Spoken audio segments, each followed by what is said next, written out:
warahmatullahi wabarakatuh. Waalaikumsalam warahmatullahi wabarakatuh. Raditu billahi rabba wa bil islami dina wa bi Muhammadin nabiyya wa rasulullah. La ilaha illallah wa asyhadu anna Muhammadar rasulullah. Allahumma sholli ala Muhammad wa ala alihi sahbihi ajmain amma ba'du. Kisah Nabi kali ini adalah Nabi Yusuf. Cerita pertama, saudara Nabi Yusuf iri. Nabi Yusuf adalah putra Nabi Yakub. Ibunda Nabi Yusuf bernama Rahil. Nabi Yusuf putra ketujuh dari 12 bersaudara. Nabi Yusuf dikaruniai wajah yang tampan dan akhlak yang terpuji. Nabi Yakub sangat menyayangi Nabi Yusuf sampai-sampai saudara-saudara Nabi Yusuf iri kepadanya. Hanya Bunyamin, saudara Yusuf yang baik hati dan tidak iri kepada Yusuf. Suatu hari, mereka yang iri kepada Yusuf mengatur rencana jahat untuk melenyapkan Yusuf. Siasat jahat pun mereka lakukan. Mereka meminta izin kepada sang ayah untuk mengajak Nabi Yusuf pergi. Awalnya, Nabi Yakub tidak mengizinkan karena curiga akan terjadi hal-hal yang tidak diinginkan terhadap Yusuf. Namun, karena terus dibujuk, akhirnya Nabi Yakub mengizinkan mereka membawa Nabi Yusuf pergi. Kecurigaan sang ayah benar adanya. Nabi Yusuf diceburkan saudara-saudaranya ke dalam sumur. Nabi Yusuf kecil tidak bisa memanjat sumur yang dalam itu. Ia pasrah dan hanya mengharapkan pertolongan ke Allah. Saudara-saudara Nabi Yusuf lalu menemui Nabi Yakub sambil berpura-pura menangis sedih. Ayah, maafkan kami karena telah berdaya menjaga Yusuf, ucap mereka. Yusuf telah dimakan serigala. Ini pakaian Yusuf yang telah berlumuran darah. Lanjut mereka sembari memperlihatkan baju Nabi Yusuf yang berlumuran darah. Padahal itu bukan darah Nabi Yusuf, melainkan darah hewan yang sengaja mereka lumurkan ke baju Yusuf. Nabi Yakub pun menangis tanpa henti, sampai-sampai matanya memutih hingga akhirnya menjadi buta.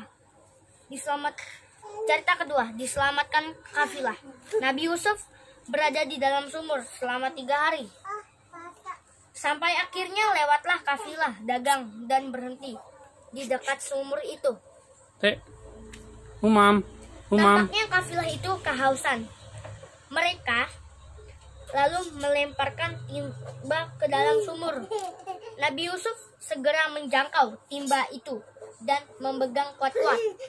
Rombongan kafilah kaget melihat seorang anak laki-laki berwajah tampan berpegangan di timba itu.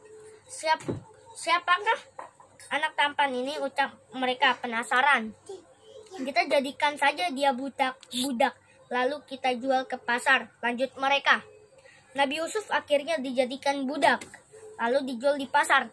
Di sana, seorang penguasa Mesir membelinya.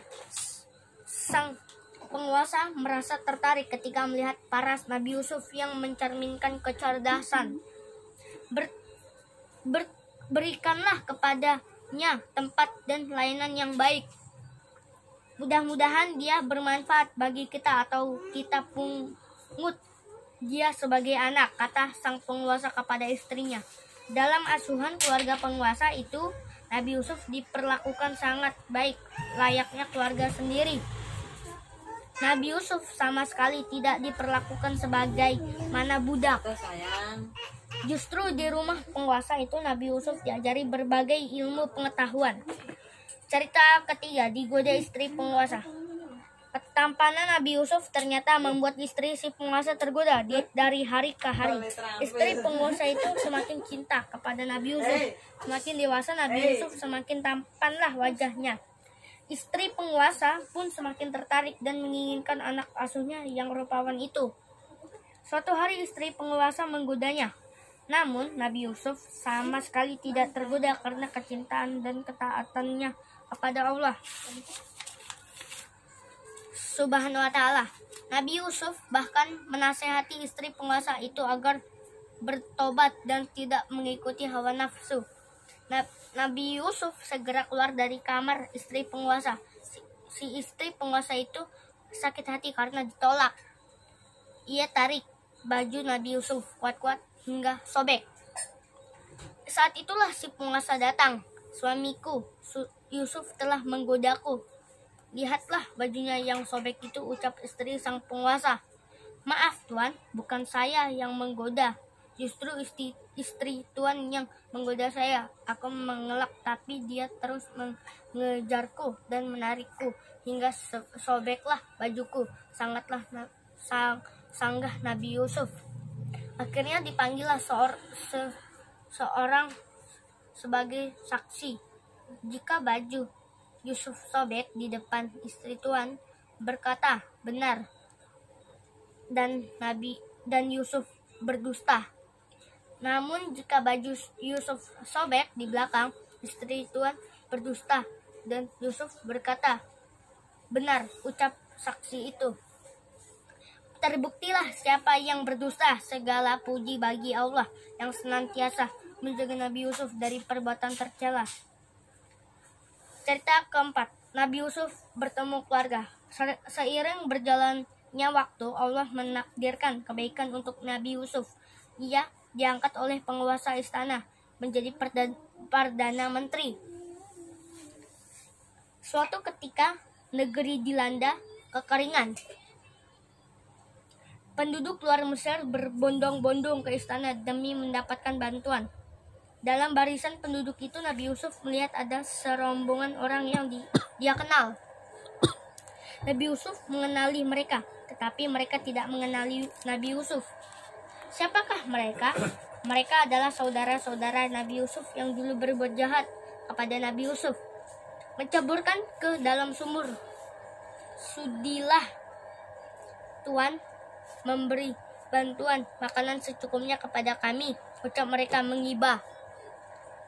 Mereka tidak tahu bahwa yang sedang mereka hadapi adalah Nabi Yusuf. Singkat cerita, Nabi Yusuf memberitahu mereka bahwa ia adalah Yusuf.